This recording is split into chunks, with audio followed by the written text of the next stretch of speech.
having a life scholarship and being able to afford to go to college made me feel inspired to go. When I got a life scholarship, it was such a relief.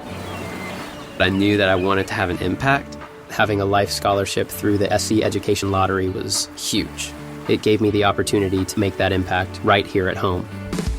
The South Carolina Education Lottery. A better you, a better us, a better South Carolina. Visit sceducationlottery.com/betteryou.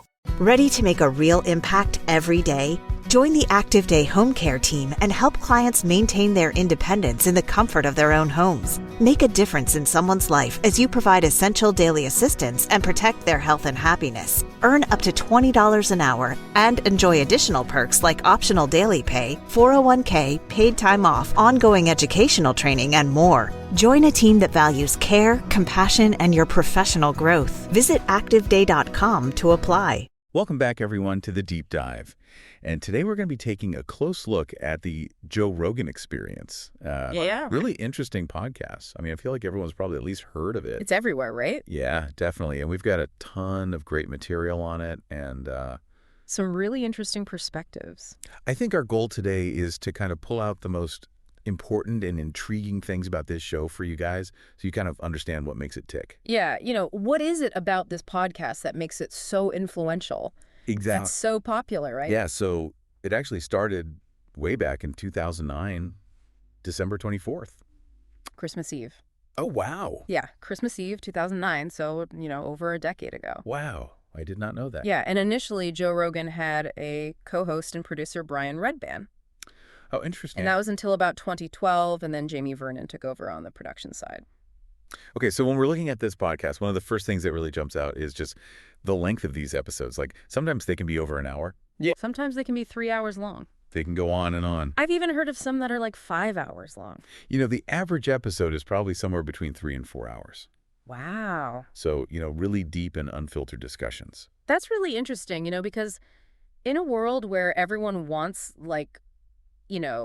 quick clips and short form content, it's kind of like an anomaly. Yeah, it really is bucking the trend. Totally bucking the trend. Yeah, I mean, I think you really need that long-form discussion in order to get to a deeper understanding of a topic. Exactly. Especially with the kinds of guests that Rogan has. Yeah, so tell me a little bit about the guests he's had on the show. Well, I mean, he's had such a wide range of guests, from comedians like Bill Burr to, scientists and thinkers. Right. Like Elon Musk. Wow. Edward Snowden, Bernie Sanders, Neil deGrasse Tyson. It's really all across the board. Yeah, it's super diverse. And I think that's part of the appeal, is that you never really know what you're going to get when you tune in. You never know who's going to be on the next episode. Exactly. And you never know where the conversation's going to go.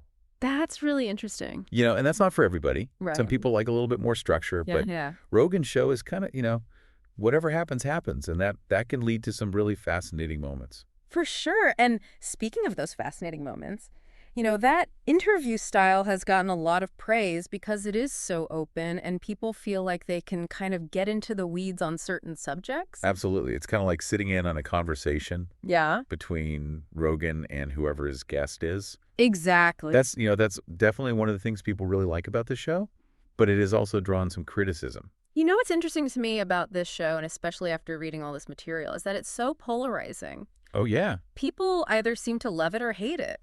I've noticed that too. Yeah. And I think a lot of that stems from the platform that it gives to some more controversial figures. Yeah. I mean, he has had on some people who, maybe espouse conspiracy theories. Yeah, there have been a few times where things have been said on the show that have been later debunked by fact checkers. Right. And that's kind of a tricky thing, right? Because on the one hand, you have this open forum for discussion, which can be really valuable. Totally. But on the other hand, you run the risk of spreading misinformation.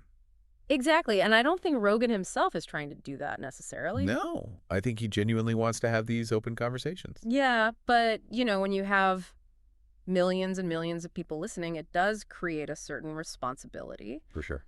And so I think that's something that a lot of people are wrestling with right now. Yeah, I mean, it raises a lot of questions about the role of these kinds of platforms in society. Yeah, no, in our world. And how to balance freedom of speech with the need to prevent the spread of harmful information. And I think this podcast is a great example of how all of these things are coming to a head right now. So one more thing I want to talk about is this Spotify deal. Oh, yeah. Back in 2012, 2020, I think it was May of 2020, he signed this exclusive licensing deal with Spotify. Reportedly for somewhere around $100 million. That's a lot of money. It's a huge deal. Yeah. And it made Rogan's show exclusive to Spotify.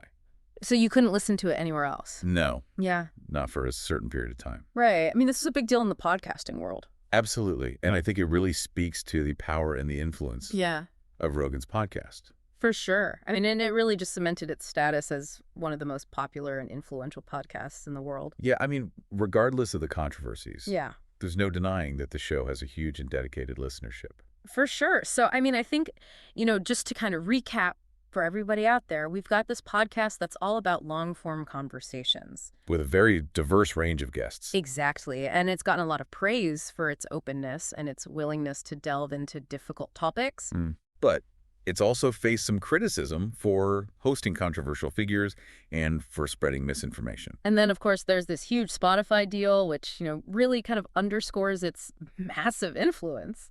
Absolutely. So, I mean, it's a fascinating case study, and I think it raises a lot of questions about... about where media is going. Yeah, where media is going, where podcasting is going. How we consume information. Yeah. And, what our responsibilities are as consumers of information. For sure. So, I mean, given all of that, I guess the big question for you guys out there listening is, why?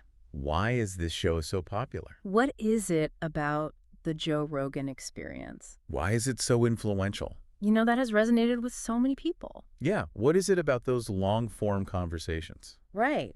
And this wide range of guests. Yeah, and that format. It's a really interesting question, and I don't think there's an easy answer. No, there isn't. And I think that's what makes it so fascinating. So we'll leave you with that to ponder, and thanks for joining us today on The Deep Dive.